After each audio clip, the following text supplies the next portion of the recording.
మీరు బ్రతికి ఉన్న విశ్వాసులా, చచ్చిపోయిన విశ్వాసులా? నేను ఈ మాట అంటున్నానని అస్సలు బాధపడకండి. చచ్చిపోవడం అంటే ఈ శారీరక చావు కాదు, ఆత్మీయ మరణం.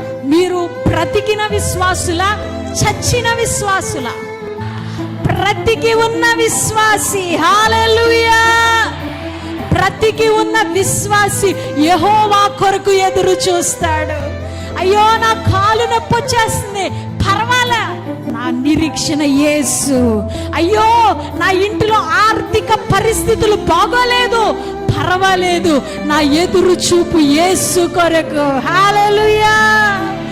యేసు కొరకు ఎదురు చూచేవారు విశ్వాసులే. కానీ ఈ రోజు విశ్వాసులు యేసు కొరకు ఎదురు చూడట్లేదు. వారి ఎదురు చూపు ఎవరి కోసమో తెలుసా?